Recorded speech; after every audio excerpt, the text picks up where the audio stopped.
কারুনের এত সম্পদ, মুসা নবী বলেন যাকাত দাও, বলে দিব না। মুসা নবী গরম হয়ে গেলেন, দিতেই হবে। কারুন মুসা নবীর বিরুদ্ধে ষড়যন্ত্রে লিপ্ত হয়ে গেল। এত পরিমাণ সম্পদ, ওই কারুনের যাকাত দিতে তো কোনো বাধা নাই, কিন্তু লোভ সামলাতে পারে না, লোভে পাপ, পাপে মৃত্যু হয়ে যায়। মেয়েকে সাজাইলো, মুসা নবীর বিরুদ্ধে লাগায়া দাও। মুসা নবীর মঞ্চে গিয়ে ওই মেয়েটা টাকার লোভে পড়ে, স্বর্ণের লোভে পড়ে বলে, মুসা নবীকে বলবা তোমার সাথে মুসা নবী জিনা করেছে। মেয়েটা টাকার লোভে পড়ে মুসা নবীর বিরুদ্ধে দাঁড়ায় গেল। দাঁড়ানোর পরে যখন এই কথা বলার জন্য নিয়ত করে দাঁড়ায়, কুদরতের মালিক সাথে সাথে জবানটা বন্ধ করে দিলেন। মেয়েটা ভয় পেয়ে বসে গেল। বসার পরে জবান খুলে গেল। আর একবার চান্স নিয়ে দাঁড়ায় গেল, আবার জবান বন্ধ হয়ে গেল, আবার বসে গেল। মেয়েটা এই কয়েকবার ধোঁকা খাওয়ার পর মনের ইচ্ছাটারে পাল্টায় দিল, মালিক আর মুসা নবীর বিরুদ্ধে বলবো না, তুমি আমার জবানটা খুলিয়া দাও, আমি মুসা নবীর পক্ষে কারুনের ষড়যন্ত্র আমি ফাঁস করে দিব। আল্লাহ জবানটা ওপেন করে দিলেন। মেয়েটা দাঁড়ায় বলেন, পয়গম্বর, কারুন আমাকে টাকার লোভ দেখায় আপনার বিরুদ্ধে লেলিয়ে দিয়েছে, আপনার নামে অপবাদ দেওয়ার জন্য। আমি পুরা ভরা মজলিসে বললাম, আপনার মতো পবিত্র ব্যক্তি আর কেউ হতে পারে না। ওই মেয়েটা লোভে পড়ে দাঁড়াইয়া যখন শেষ সত্য কথা বলল, পয়গম্বর মুসা নবী রাগান্বিত মেজাজ নিয়ে বলেন, আল্লাহ মাটি আমার গোলাম বানায় দাও। আল্লাহ বলেন, দিয়ে দিলাম। আল্লাহ নবী বলেন, মাটি কারুনকে ধর। মুসা নবীর অর্ডারে মাটি কারুনের হাঁটু পর্যন্ত গ্রাস করে ফেললো। কারুন বলে, মুসা বাঁচাও, বাঁচাও। মুসা নবী বলে, মাটি আবার ধর। মাজা পর্যন্ত মাটি গ্রাস করে ফেললো। কারুন চিল্লায় কয়, মুসা আমাকে বাঁচাও। মুসা নবী কয়, মাটি ধরার মতো ধর। কারুনের সিনা পর্যন্ত মাটি গ্রাস করে ফেলল। কারুন বারবার বলে, আমাকে বাঁচাও, বাঁচাও। মুসা নবী বলে, উম্মতেরা পাথর মেরে তারে ধ্বংস করে দাও। কারুন ধ্বংস হওয়ার পরে আল্লাহ বলেন, মুসা, কারুন তোমাকে যতবার বলল বাঁচাও, বাঁচাও, বাঁচাও, ওরে মুসা তুমি তো তারে বাঁচাইলা না, রাগ করে মারিয়েই ফালাইলা। ওই আমি আল্লাহ তো কুদরতের নজর দিয়া তাকাইছিলাম, ওই বান্দা যদি 1000 বার না 100 বার না, একবার যদি আমি আল্লাহকে আল্লাহ বলে ডাক দিয়া বলতো, ও আল্লাহ তুমি আমাকে বাঁচাও, আমি আল্লাহ রহমতের দরজা দিয়া তাকে বাঁচাবার রাস্তা খুলে দিতাম। আতিনা ফি দার দুনিয়া না হাসান, আতিনা ফি দার উকবা না হাসান, ইয়া গিয়াসাল মুস্তাগীসিন দিনা লফতিখারা বিল উলুমে ওয়াল গিনা, হর গরিদে নেকে তু তৈয়ার হ্যায়, জু না মাঙ্গে উসসে তু বেজারো হ্যায়। এরে নবীর উম্মতের দল, একই দিনে একই সময় 100 উট আল্লাহর রসূল আমার পয়গম্বর কোরবানি করেছেন। জমিনটা তন্ন তন্ন করে তদন্ত করো, এমন একজন ধনী লোক খুঁজিয়া পাও কিনা দেখো, একই টাইমে একই দিনে একই মুহূর্তে 100 উট কোরবানি করেছে। তাহলে বুঝো কি পরিমাণ ধনী হলে আমার পয়গম্বর একই সময় 100 উট কোরবানি দেয়। আবার সেই নবী এমন অসহায়, এমন দরিদ্র হালাতে জীবনটা কাটায় যে পেটে পাথর বেঁধে দৌড়ায়, খানার কোনো চিন্তা নাই। এরে নবীর উম্মতের দল, ওসমান রাদিয়াল্লাহু তাআলা আনহু কত সম্পদের মালিক। সম্পদ হওয়া গুনাহ না, গজব না, যদি তোমার সম্পদটা আল্লাহর লাইনে আসে, আল্লাহর রাস্তায় ব্যয় হয়। আর যার সম্পদ অবৈধ পথে আসবে, অবৈধ পথে যাবে, তার সম্পদ দুনিয়ার জন্য গজব, পরকালের জন্য তার গজব। দুনিয়ার গজব টের পাননি? কথা বলেন না কেন? हकीकत से तो दुनिया बेखबर है, दुनिया की नुमाइश पर नजर है। नमी गुयम के आज दुनिया जुदाबाश बहर कारे के बाशी बा खुदाबाश। আল্লাহ বলেন সাহায্য তার থেকে নাও যার মধ্যে দুর্বলতা নাই, পিছুটান নাই, অভাব নাই, স্বার্থ নাই। দেখো আল্লাহর মধ্যে কোনো স্বার্থ আছে নাকি? দুনিয়াতে তাকায় দেখো কত বেঈমান আল্লাহরে গালি দেয়। দাবি করো মুমিন, ইমানের খবর নাই। দাবি করো সুন্নি, সুন্নতের খবর নাই। দাবি করো রাসূলের আশিক, ইশকের খবর নাই। ইশক দেখাইলি মুহররম মাসে 1 তারিখ হায় হোসেন দিয়া রক্ত ঝরাইলি, আত্মহত্যা করলি। আত্মহত্যা যদি করো বান্দা জানাজাও জায়েজ হবে না। এরে নবীর উম্মতের দল, হায় হোসেন বলে চিল্লাইলি রে মুমিন। মুহররম পালন করলি, আর মদিনার নবীও মুহররম পালন করেছেন রোজা রাখার মাধ্যমে। আল্লাহর নবী বলেন রমজানের পরে আফজালুস সিয়ামি বাদা রমাজানা শাহরুল্লাহিল মুহররম। মুহররমের রোজা হলো রমজানের পরে দামি রোজা। রোজা রাখো তোমরা 9 তারিখ, 10 তারিখ, 11 তারিখ, অথবা 10, 11 বা 9, 10 রোজা রাখার মাধ্যমে মুহররম উদযাপন করো। যারা হায় হোসেন বলে চিৎকার দিল, হাজারো হাজারো আল্লাহর বান্দা পর্দার খবর নাই, নামাজের খবর নাই, রোজার খবর নাই, দাড়ি টুপির খবর নাই। আমি ঢাকাতে বলেছিলাম এই জমিনের মধ্যে হোসাইনের ভক্ত যদি কেউ দাবি করে আমরা টুপিওয়ালা দাড়িওয়ালা ছাড়া আর কেউ না।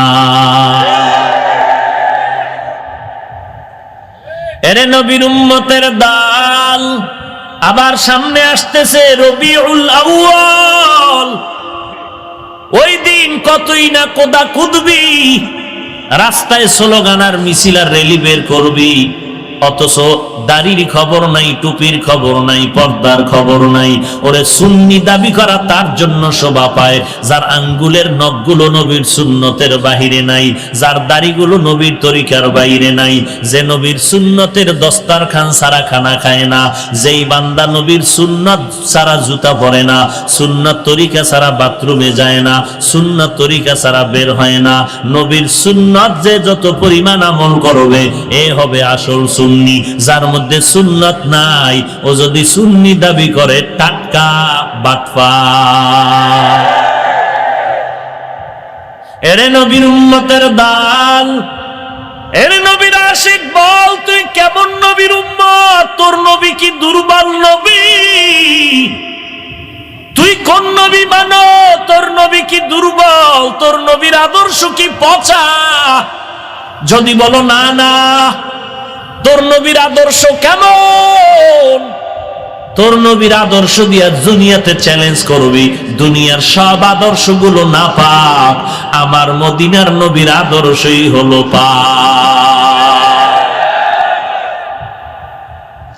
তাহলে নবীর আদর্শ গ্রহণ করলি না কেন? মাথা দিয়ে তাকাইলে মদিনার টুপি নাই কেন বলো? তোমার চুলগুলোর দিয়ে তাকাইলে ক্রিকেটারের গন্ধ আসে কেন বলো? মদিনার নবীর সুন্নতের তরিকায় চুল কাটতে যার ভালো লাগে না, ক্রিকেটারের সাইজে চুল কাটতে যার মজা লাগে, ওটা নবীর আশিক দাবি করার অধিকার রাখে না। हम सूरतो हम सीराते मुस्तफा दर तमामी हाले उकुन इत्तेबा इत्तेबाए सुन्नते खैरुल बशार गिरे लाजिम ताबयाबी आए पेशार। ओ गो नबीर उम्मतेरा হয়ে আজি দিশাহারা, কোরআন হাদিসের চলো যখন যাহা চায় মনে, নবী বিনে কে তরাবে পুলসিরাত মিজানে, নবী বিনে কে তরাবে পুলসিরাত মিজানে। চলো চলো চলো মুমিন চলো নবীর সন্ধানে, নবী বিনে কে তরাবে পুলসিরাত মিজানে। নবীর মায়া নাই কি তোমার, কেমনে দুঃখ দাও যে আবার। দরুদ পড়ো স্মরণ করো প্রথম ঘাটি কাফনে, নবী বিনে কে তরাবে পুলসিরাত মিজানে, নবী বিনে কে তরাবে পুলসিরাত মিজানে। এরে নবীর উম্মতের দল, আল্লাহ বলেন সাহায্য তার থেকে নাও যার মধ্যে তিনটা দুর্বলতা নাই। এক নম্বরে পিছুটান নাই, দুই নাম্বার বান্দা অভাব নাই, তিন নাম্বার যার কোনো স্বার্থ নাই। আল্লাহ এমন মাওলা যার কোনো স্বার্থ নাই। যদি স্বার্থ থাকতো একটা বেনামাজিকে আল্লাহ ঘুমের ঘরেই মেরে ফেলতেন। আল্লাহ বলেন বান্দা তোরে ফজরের সময় ডাকলাম আয়, মসজিদের আজান শুনে বান্দা তুই হাজিরা দিলি না। আমি আল্লাহ বেজার হইয়া পানি বন্ধ করি নাই, বাতাস বন্ধ করি নাই, সূর্যের আলো বন্ধ করি নাই, বান্দা তোর জন্য চাঁদের আলো বন্ধ করি নাই, খানাও বন্ধ করি নাই। বরং আমি আল্লাহ দয়া করে জোহরের সময় ডাকলাম, ফজরে আসো নাই, জোহরে আসিয়া যদি মসজিদে হাজিরা দাও জিন্দেগির গুনাহ মাফ হয়ে যাবে। কপাল খারাপ তুই জোহরের নামাজেও হাজিরা দিলি না। আমি আল্লাহ রহমানের দরজা দিয়ে আবার তোরে আসরে ডাকলাম, আসরেও তুই হাজিরা দিলি না। আমি আল্লাহ রহমতের দরজা দিয়ে তোরে মাগরিবে ডাকলাম, মাগরিবেও হাজিরা দিলি না। আমি আল্লাহ তোকে আমার এশার নামাজে ডাকলাম, তুই আসলি না। কোন পেছে পড়িয়া আজকে তুই এই ফদরা ফলা মাহফিলে হাজির হয়ে গেছো? এখানে আসার পর তওবার দরজায় গিয়া যদি চোখের পানি ছেড়ে বলো রে আল্লাহ ফজরও পড়ি নাই, জোহর পড়ি নাই, আসরে ডাকলা হাজিরা দিতে পারি নাই, মাগরিবও দিতে পারি নাই, এশার নামাজও দিতে পারি নাই। আজকে কোরআনের বাগানে আসার পর আমার মনটা তওবার জন্য রেডি হয়ে গেল। জীবনে গুনাহ তো কম করি নাই, মনে হয় যেন এই ময়দানে যদি দাঁড় করানো হতো আমার মতো গুনাহগার একজন এই ময়দানে পাওয়া যেত না। আমার হাতের দিকে তাকায় দেখি জিন্দেগির হাতের গুনার কারণে হাত দুইটা নাপাক, জীবনের গুনার কারণে আমার চোখ দুটো নাপাক, গুনাহের কারণে আমার জিহ্বাটা নাপাক, গুনাহের কারণে আমার চোখ নাপাক, কান নাপাক, অন্তর নাপাক। ও আল্লাহ আজকে থেকে তওবা করলাম। মনে মনে ভাবছিলাম নামাজ পড়লে বুঝি বিপদ, টুপি মাথায় দিলে বুঝি বিপদ।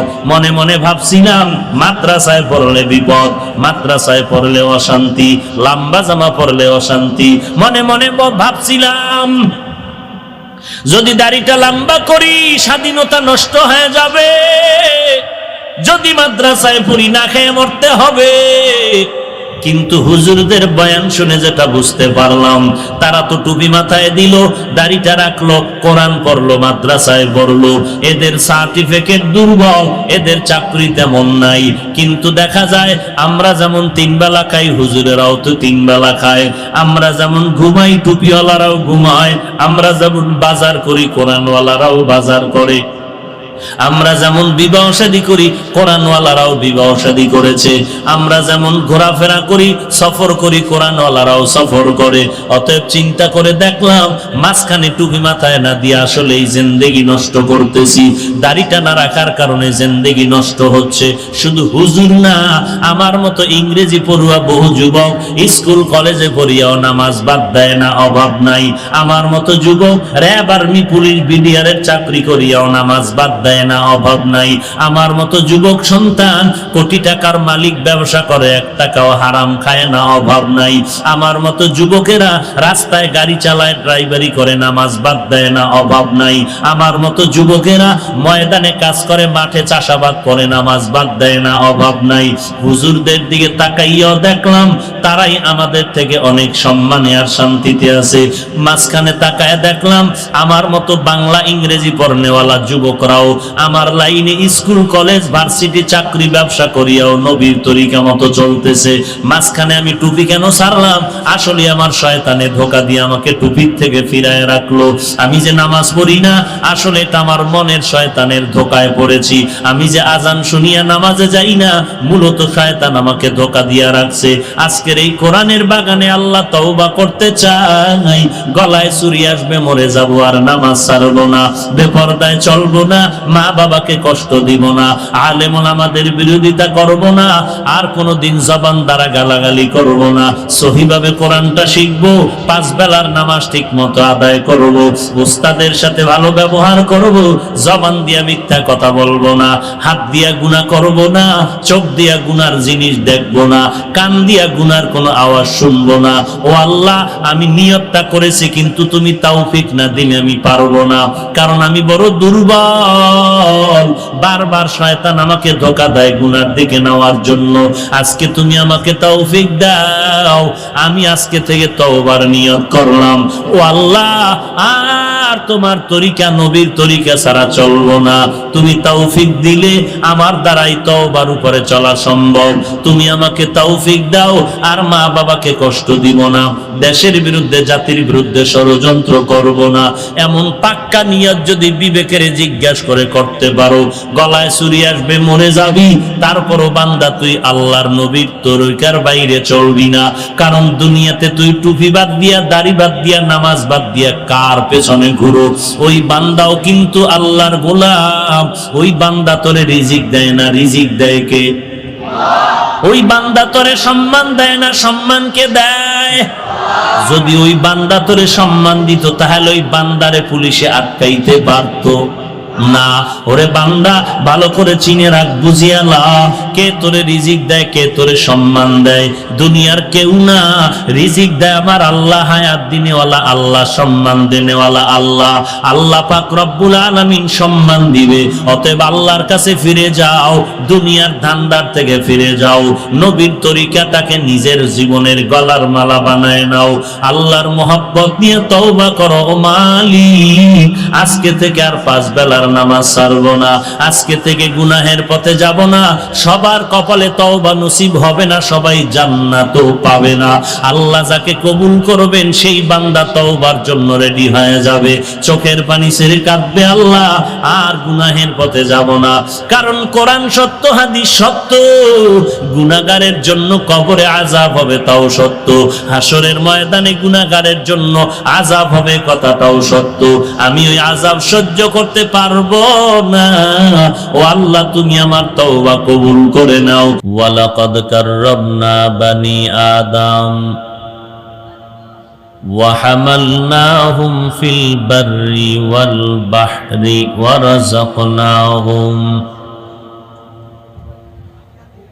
রাযাকনাহুম মিনাত তাইয়্যিবাত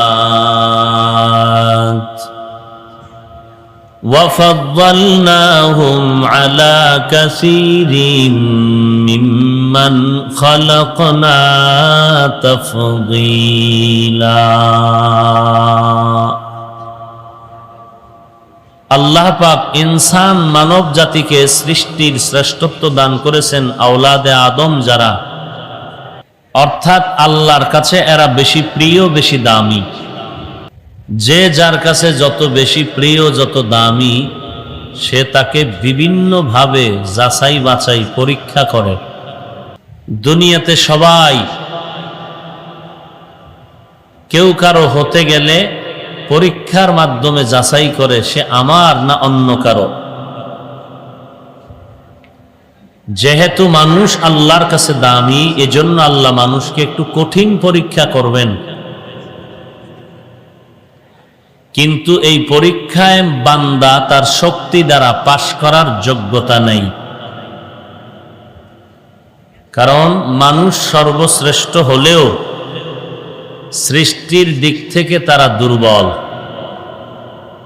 ওয়া খুলিকাল ইনসানু যায়ীফা। আল্লাহ বলেন, আমি ইনসান সৃষ্টি করেছি দুর্বল করে। খানার দিক থেকে দুর্বল, চলাফেরার দিক থেকে দুর্বল, ঘুমের দিক থেকে দুর্বল, মেধার দিক থেকে দুর্বল। এক কথায় মানুষের মতো দামি যেমন আর কেউ নাই, সেই মানুষের মতো দুর্বলও এ জমিনে আর কেউ নাই। তো দামি হওয়ার কারণে তাকে পরীক্ষা করবেন, কিন্তু পরীক্ষায় পাশ করার মতো শক্তি নাই, দুর্বল। এখন আল্লাহ বলেন, তোমরা যেহেতু দুর্বল, খানার দিক থেকে দুর্বল, ইবাদতের বেলায় দুর্বল, ঘুমের বেলায় দুর্বল, পরীক্ষায় পাশ করতেই হবে এই দুর্বলতার মাঝে। তবে এখানে শক্তি দরকার, সাহায্য দরকার। দুর্বল ছেলে সন্তান, ক্লাসের মধ্যে যারা কম লেখাপড়া পারে, এদেরকে শিক্ষক বা অন্য কেউ বা আলাদা কোনো টিচার রেখে কোচিং করে, সহযোগিতা করে, গাইড দেওয়া হয়। কেউ আবার নকল দিয়া হলেও সহযোগিতা করে যেন 5 নাম্বার উঠাতে পারে। দুনিয়াতেই সুযোগ আছে, কিন্তু আখেরাতের পরীক্ষায় তো দুনিয়ার কেউ নাই। আল্লাহ বলেন, দুনিয়াতে তুমি যার কাছে সাহায্য চাইবা সবাই স্বার্থপর। তোমার এই পরীক্ষায় পাশ করার জন্য সহযোগিতা দরকার। সহযোগিতা তুমি কার থেকে নিবা? যার কাছে 3টা দুর্বলতা নাই তার থেকে সহযোগিতা নিবা। যার কাছে 3টা দুর্বলতা নাই তার থেকে সহযোগিতা নাও। 3টা দুর্বলতার 1 নাম্বার পিছু টান নাই, 2 নাম্বারে অভাব নাই, 3 নাম্বারে স্বার্থ নাই। পিছু টান মানি আপনি 5,000 টাকা বেতনে কাজ করিয়াও টেনশন নাই, আর একজনে 50,000 টাকা বেতন পাইয়াও মাথায় হাত দিয়ে চিন্তায় বিভোর, সংসার চলবে কি করে? তাহলে আপনার থেকে তার পিছু টান বেশি। তার পেটের ধান্দা, নিজের পেট, স্ত্রী, সন্তান, পরিবার, সবার পেটের ধান্দা। ছেলে পেছন থেকে আওয়াজ দেয়, আমার এই আবদার পূরণ করো, মেয়ে বলে আবদার পূরণ করো। তাহলে পিছু টান যার নাই তার থেকে সাহায্য নিব। দুনিয়াতে এমন কেউ নাই যার পিছু টান নাই, সবাই পিছু টানওয়ালা। পিছু টান ছাড়া কেউ নাই। 2 নাম্বার, যার থেকে আমরা সাহায্য নিব তার কোনো অভাব থাকা যাবে না। দুনিয়াতে তাকায় দেখেন, যে যত টাকার মালিক সে তত অভাবী, যে যত বড় লোক সে তত অসহায়। কার কাছে অসহায়? চূড়ান্ত গরিব ফ্যামিলির কাছে অসহায়। কিভাবে? তার ছেলে মেয়ে, টাকা পয়সা, বাড়ি গাড়ি, Dhaka, London, Sylhet, Singapore, Malaysia, অভাব নাই বাড়ি গাড়ির। ছেলেও আছে, মেয়েও আছে, স্ত্রীও আছে। কেউ তার এত টাকা পয়সা বাবার হওয়ার পরেও বাবার আপন হতে পারেনি। কোন বাবা যদি বলে আমার টাকা পয়সা, বাড়ি গাড়ি, অভাব নাই, সন্তান তুই কি চাও দিয়ে দিব, স্টাম্প লেখ, 5 তলা বিল্ডিং দিব, জমিন দিয়ে দিব, গাড়ি দিয়ে দিব। বিষয় কি? বলে তোর একটা ডিউটি পালন করবি, আমি তোর বাবা, তুই আমাকে প্রতিদিন 2-3 বার জুতা মুছে দিবি, আমার জুতাটা মুছে দিবি, আমার পরনের কাপড় ধুয়ে দিবি। সচেতন বিবেকবান বলুন সন্তান বাবার বাড়ি গাড়ির লোভে পড়েও, বাবার লোভ তো দরকার ছিল না, বাবা হিসাবেই খেদমতের দরকার ছিল। এরপরও বাবায় টাকা পয়সা, বাড়ি গাড়ি লেখার পরেও কি বড় লোকের বাচ্চারা বাবার জুতা মুছতে রাজি হবে? তাহলে ওই বড় লোকের জুতা মুছে দেয় আপনাদের অঞ্চলের সব থেকে থার্ড ক্লাসের ফ্যামিলি গরিব কর্মচারীরা। গ্লাস ধুয়ে দেয়, চা আগায় দেয়, পানি আগায় দেয়, কাপড় ধুয়ে দেয়, বিছানা ধুয়ে দেয়, বাথরুম ধুয়ে দেয়। এক কথায় এত বড় টাকার মালিক, বাড়ি গাড়ির মালিক সিলেটের সব গরিবরা যদি বলতো আমরা কোনো বড় লোকের কাজ করব না, তাহলে আপনাদের এলাকায় গরু যেই ঘরে বেঁধে রাখে ওই ঘরটাকে কি বলেন? গোয়াল ঘর। তাহলে প্রত্যেকটা বড় লোকের বাড়ি হয়ে যেত গোয়াল ঘর। কারণ জুতা মুছবে না, ছেলে মুছবে না, স্ত্রী তো পরের কথা। স্ত্রীকে বললেও তো পিঠা খাইব যে এত বড় সাহস দিল কার তোমাকে? তুমি আমার বাবা মা চিনো না? তোমার মতো স্বামী না হইলে কি হবে? ছেলে তো নাই। এখন এই গরিব কাজ করলে বড় লোকের জুতা পরিষ্কার হয়, গরিব কর্মচারী কাজ করলে তার জামা কাপড় ময়লা দূর হয়, বাথরুম পরিষ্কার হয়, খানা আগায় দেয়, পাক করে দেয়। গরিব যদি না দেয়, যেমন তার ঘর বাড়ি হবে গোয়াল ঘর, আর তার জিন্দেগি হবে পঙ্গু। তাহলে এবার বুঝেন কত বড় টাকাওয়ালা কি পরিমাণ অসহায়। কার কাছে? বড় লোকের কাছে না গরিবের কাছে?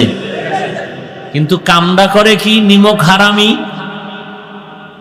যেই গরিব জুতা মুছে দিল, লঙ্গি ধুয়ে দিল, বাথরুম পরিষ্কার করলো, তার বেতন 5,000, 2,000, 2,500, 3,000, 4,000, 6 মাস বাকি, মাস শেষ, বেতন নাই, ঈদে বোনাস নাই, ঈদের কাপড় চুপুর নাই। আর যেই ছেলে ঘাটতারামি করে, বাঁকা নজরে চলে, বাবার কোনো কাজ করে না, তার পকেট খরচ দৈনন্দিন 5,000। এই ছেলে এত টাকা পাইয়া এক সময় সে বিড়ি, গাঞ্জা, ইয়াবা, মদের বোতল, সর্বশেষ ক্যাসিনো। এত টাকা রাখবে কই? যখন দেখে যে টাকা খরচের রাস্তা নাই, তো আকামের রাস্তা তো আছে। চলো অলিপুর পার্কে গিয়ে ঘুরি, রমনা পার্কে যাই। এরকম আকাম করতে করতে করতে করতে যখন পাহাড় পরিমাণ হয়, তখন কালো পোশাকের কাছে ধরা পড়ে। কথা বুঝেন নাই? একদিনে না, সীমা লঙ্ঘন যখন হয়ে গেল তখন ধরা পড়ে যায়। আল্লাহ পাক বলেন, তুমি সাহায্য ছাড়া পরীক্ষায় পাশ করতে পারবা না। তবে সাহায্য তুমি নিবা কার থেকে? যার মধ্যে 3টা দুর্বলতা নাই তার থেকে নাও। 1 নাম্বার, যার পিছু টান নাই। 2 নাম্বার, যার অভাব নাই। আল্লামা শায়েখ সাদি রহমাতুল্লাহ আলাইহি বলেন, মানুষের চোখ পেটের ক্ষুধা নিবারণ হলেও চোখের ক্ষুধা নিবারণ হয় না। যত দিবেন চোখে বলে আরো দাও। 1 প্লেট ভাত পারবে না, বাচ্চারা বেশি পারে না, এরপর কয় দাও, দিতে থাকো। বাফেও এত লয় নাই, বাচ্চা যেই পরিমাণ নিছে। কোন রকম কাউয়া আর সাদা বক, এদের মতো মুরগির মতো 2-3টা ঠোকর মেরে সব ফালায়া বাচ্চা বলে আর খাবো না। তাহলে ওর পেটের ক্ষুধা নিবারণ হলো, চোখের ক্ষুধা নিবারণ হয়নি। আমাদের অবস্থাও তো তেমন, খেতে পারবো অল্প। যেমন একটা উদাহরণ, রমাজানুল মুবারকে ইফতারির সময় লাইনে বসা আছে 10 জন, 10 প্লেট মুড়ি, বুট, পেঁয়াজু, বেগুনি, এগুলো দেখার পরে শরবতের গ্লাস, বসে বসে টেনশনে পড়ে গেল।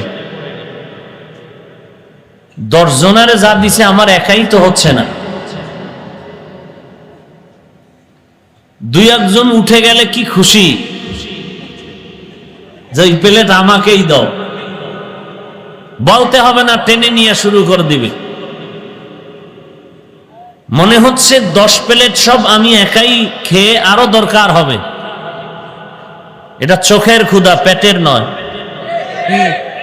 কেমনে বুঝলাম? যখন আজান মসজিদের মিনারাত থেকে ভেসে আসলো, ইফতারির দোয়াটা পরে কমপক্ষে বিসমিল্লাহ পরে যখন শরবতের গ্লাস টান দিল, প্লেটের বুটমুড়ি, পেঁয়াজু, বেগুনি এগুলো অর্ধেক খাওয়ারও আর ক্ষুধা থাকে না। তাহলে চোখের ক্ষুধা নিবারণ হয় না, যদিও পেটের ক্ষুধা নিবারণ হয়। আপনি মনে করেন ঢাকা চিড়িয়াখানায় লেখা আছে একটা বাঘের দৈনিক খানা 17 কেজি গোশত। আছে কোন খাদক বাঙালি এত পরিমাণ খাবে একদিনে? সিলেটে আছে? নাই। একটা মানুষ কি পরিমাণ খেতে পারে? জায়গা ঘুমাইতে কতটুকু পরিমাণ জায়গা লাগে? মনে করেন 2.5 হাত 3 হাত পরিমাণ একটা খাট। এখন তার স্ত্রী ছেলে মেয়ে মিলে ধরে নেন এক ছাদের নিচে একটা ফ্ল্যাট, কিন্তু এই মানুষটার এক বাড়ি, টিনের ঘর, খেরের ঘর, একটা বিল্ডিং, একতলা, তাতেই হয়ে যায়। কিন্তু 5তলা বিল্ডিং একটাও হয় না, 2টাও হয় না, 3টাও হয় না, কোটি কোটি কোটি কোটি টাকা ব্যয় করে বাড়ি করে। আপনাদের সিলেটে কোথায় জানি আছে, পত্রিকায় দেখা গেল কত কোটি টাকার বাড়ি। মানুষ দেখার জন্য আসে, সাংবাদিকরা দৌড়াচ্ছে পেছনে কিছু পাওয়ার জন্য। তো এত বিশাল বাড়ি, ওই বান্দার কবরের জায়গা হলো 3.5 হাত। দুনিয়াতে চলতে একটা ফ্ল্যাট দরকার 4 রুমের 5 রুমের, হলে হয়ে যায় স্ত্রী সন্তান নিয়ে। কিন্তু মানুষ এরপরও 5তলা বিল্ডিং করেও জানালা দিয়ে তাকায়, ওই জায়গাটা আমার হইতো। পেটের ক্ষুধা নিবারণ হলেও চোখের ক্ষুধা নিবারণ। আচ্ছা, আল্লাহ কয় দিলাম নে। পাশের জায়গা কিনার পরেও এখন কি করে? কর্মচারীর বেতন কলম দিয়া মারে। মারেনি? সরকারের টাকা চুরি করে, করেনি? অথচ তার বিল্ডিং এর অভাব নাই। খানার টি টেবিল, খানার ডাইনিং টেবিলে 13 রকমের ভর্তা, 14 রকমের শাকসবজি, 15 রকমের মাছ, 17 রকম গোশত। কপাল খারাপ, শুধু তাকাইয়েই দেখছে, খাওয়ার কোনো উপায় নাই, রেড সিগন্যাল লাগানো। ডাক্তার বলেছে শুধু তাকায়া দেখবি আর দোয়া ইউনুস পড়বি, খাবি না কিছু। খাইলেই মরণ, খাইলেই। অথচ যখন খাওয়ার জন্য শখ ছিল তখন পায় নাই। বেতন 2000, মনে চাই ইলিশ মাছ খাবো, কয়টার দ্বারা তো ইলিশের লেঞ্জাও ভাবি না। আর এখন ইলিশ মাছ কেন? নদীর 12 বড় মাছ সামনে, কিন্তু খেতে মনে চায় না। জিহ্বায় টানলেও পেটে টানে না, রোগ। এর নাম দুনিয়া। এর অস্তিত্ব সামান্য। স্বপ্নে দেখতেছেন বিলকিসের সিংহাসনে বসে রসমালাই খায়, আসলেই খায় না স্বপ্নে? বিলকিসের সিংহাসনে ঘুরতেছে বিমানের উপরে, সজাগ হয়ে দেখে যে ঘরের ফ্লোরের নিচে পড়ে আছে। কি এর রসমালাই? রসমালাইয়ের গন্ধ তার কাছে নাই। মনের আফসুসি রয়ে গেল, আর পূরণ হলো না। এর নাম দুনিয়া। দুনিয়াটা তো পরীক্ষার হল। এটা আরামের ঘর না, ঘুমানোর ঘর না, পরীক্ষার হল, টেনশনের ঘর। তাড়াতাড়ি প্রশ্নের পত্র উত্তর দিতে হবে, সময় 3 ঘন্টা। বেশি ডানে বামে তাকানোর সুযোগ নাই, নিজের চিন্তায় অস্থির, ফেল করলে সম্মান শেষ। দুনিয়াটা মুমিনের পরীক্ষার হল, পাশ করার জন্য শক্তি লাগবে, কই পাইবা? তুমি তো দুর্বল। শক্তির জন্য তুমি সহযোগিতা নাও, তার থেকে নাও যার তিনটা দুর্বলতা নাই। 1 নম্বরে পিছুটান নাই, 2 নম্বরে অভাব নাই, 3 নম্বরে স্বার্থ নাই। দুনিয়ার সব পিছুটানওয়ালা অভাবী, স্বার্থ কি পরিমাণ আছে? নিজের আপন মা আর বাবার থেকে জমিনে আর ছেলের কাছে মেয়ের কাছে আপন কে?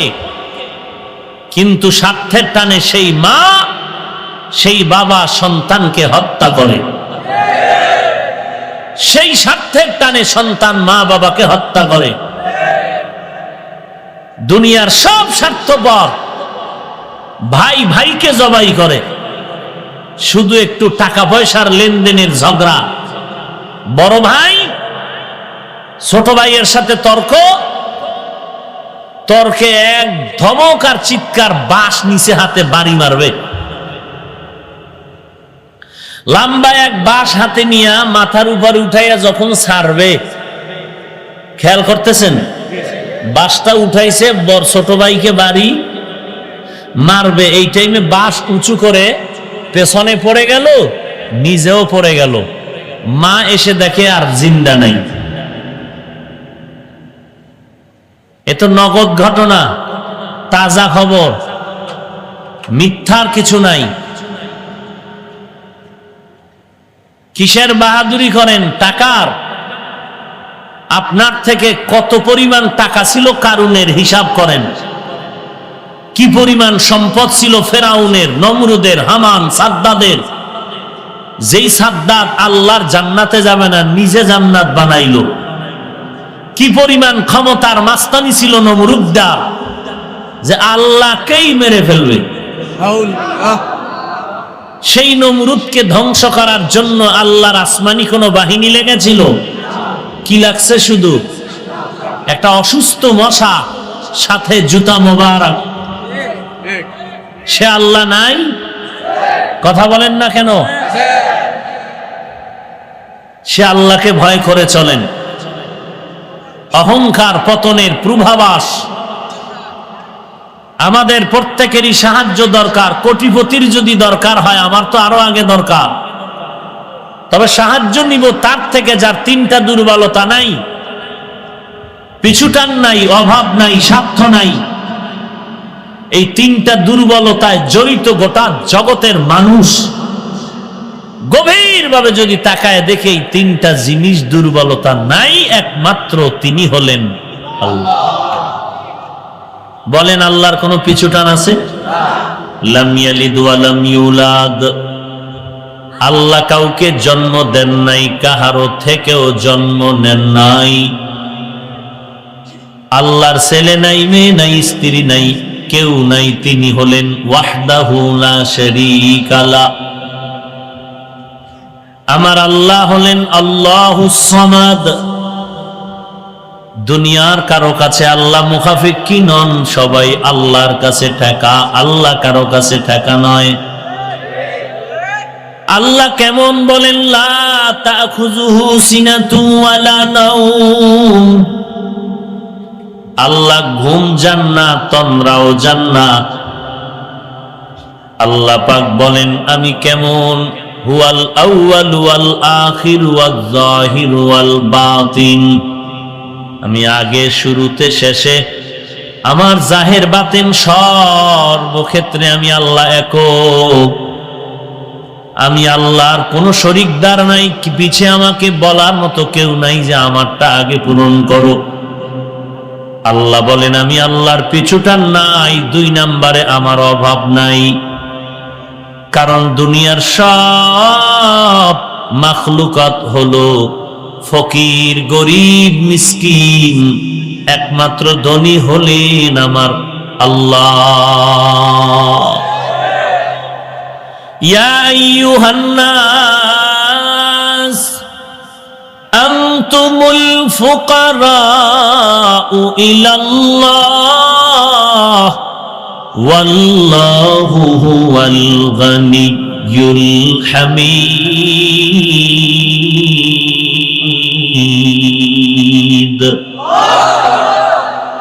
गर तवक्कुल मिकुनी हर सुबह शाम मेरा सानाद रिस्क़े तू अज़ला मकाम जुज़्ब हक़ चीज़े मखाज़ इंसो जा फज़ले उ आमस्ते दर जुमला जहां हर गरीदे नेके तू तैयार है जो न मांगे उससे तू बेजार है। আল্লাহ তাআলা বলেন, হে মানব জাতি, তোমরা সবাই ফকির, একমাত্র আমি আল্লাহ হলাম প্রশংসিত ধনী। আমি আল্লাহর মতো ধনী আর কেউ নাই, আমার কোনো অভাব নাই। দুনিয়াতে যত বড় টাকাওয়ালা ধনী দেখো সবাই অভাবী। কারুনের এত সম্পদ, মুসা নবী বলেন যাকাত দাও, বলে দিব না। মুসা নবী গরম হয়ে গেলেন, দিতেই হবে। কারুন মুসা নবীর বিরুদ্ধে ষড়যন্ত্রে লিপ্ত হয়ে গেল। এত পরিমাণ সম্পদ ওই কারুনের, যাকাত দিতে তো কোনো বাধা নাই, কিন্তু লোভ সামলাতে পারে না, লোভে পাপ, পাপে মৃত্যু হয়ে যায়। মেয়েকে সাজাইলো, মুসা নবীর বিরুদ্ধে লাগায়া দাও। মুসা নবীর মঞ্চে গিয়ে ওই মেয়েটা টাকার লোভে পড়ে, স্বর্ণের লোভে পড়ে বলে, মুসা নবীকে বলবা তোমার সাথে মুসা নবী জিনা করেছে। মেয়েটা টাকার লোভে পড়ে মুসা নবীর বিরুদ্ধে দাঁড়ায় গেল। দাঁড়ানোর পরে যখন এই কথা বলার জন্য নিয়ত করে দাঁড়ায়, কুদরতের মালিক সাথে সাথে জবানটা বন্ধ করে দিলেন। মেয়েটা ভয় পেয়ে বসে গেল। বসার পরে জবান খুলে গেল। আর একবার চান্স নিয়ে দাঁড়ায় গেল, আবার জবান বন্ধ হয়ে গেল, আবার বসে গেল। মেয়েটা এই কয়েকবার ধোঁকা খাওয়ার পর মনের ইচ্ছাটারে পাল্টায় দিল, মালিক আর মুসা নবীর বিরুদ্ধে বলবো না, তুমি আমার জবানটা খুলিয়া দাও, আমি মুসা নবীর পক্ষে কারুনের ষড়যন্ত্র আমি ফাঁস করে দিব। আল্লাহ জবানটা ওপেন করে দিলেন। মেয়েটা দাঁড়ায় বলেন, পয়গম্বর, কারুন আমাকে টাকার লোভ দেখায় আপনার বিরুদ্ধে লেলিয়ে দিয়েছে আপনার নামে অপবাদ দেওয়ার জন্য। আমি পুরা ভরা মজলিসে বললাম, আপনার মতো পবিত্র ব্যক্তি আর কেউ হতে পারে না। যারে দিয়া ভূত ছাড়ায় তারে যদি ভূতে পায়, যারে দিয়া জিন ছাড়াবে তারেই যদি জিনে পায়। বুঝেন না?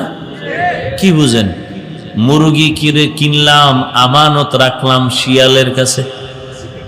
এই শিয়াল পণ্ডিত ভাই, 3 দিনের জন্য মুরগি তোমার কাছে আমানত, আবার এসে নিয়ে যাব।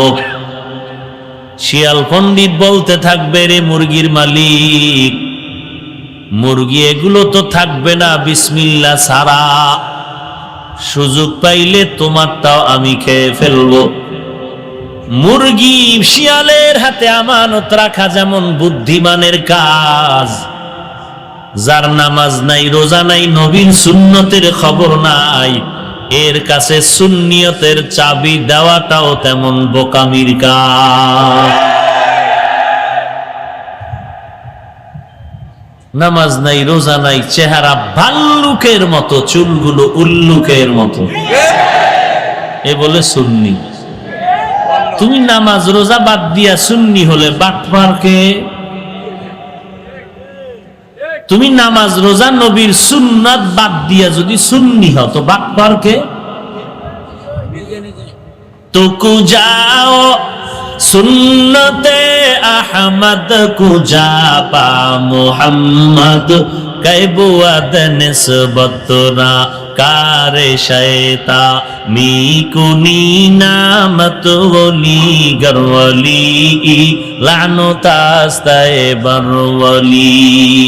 আল্লাহ তাআলা বলেন আমার কোনো অভাব নাই, ওই মেয়েটা লোভে পড়ে দাঁড়াইয়া যখন শেষ সত্য কথা বলল, পয়গম্বর মুসা নবী রাগান্বিত মেজাজ নিয়ে বলেন, আল্লাহ মাটি আমার গোলাম বানায় দাও।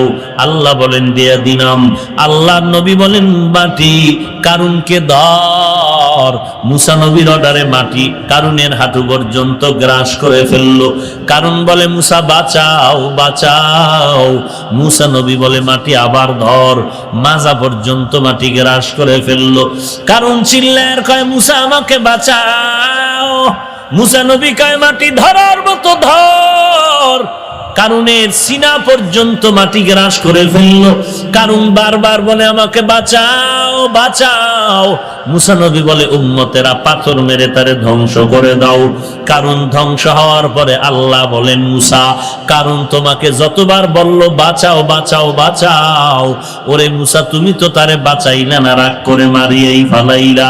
ওই আমি আল্লাহ তো কুদরতের নজর দিয়া তাকাইছিলাম, ওই বান্দা যদি 1000 বার না 100 বার না একবার যদি আমি আল্লাহকে আল্লাহ বলে ডাক দিয়া বলতো, ও আল্লাহ তুমি আমাকে বাঁচাও, আমি আল্লাহ রহমতের দরজা দিয়া তাকে বাঁচাবার রাস্তা খুলে দিতাম।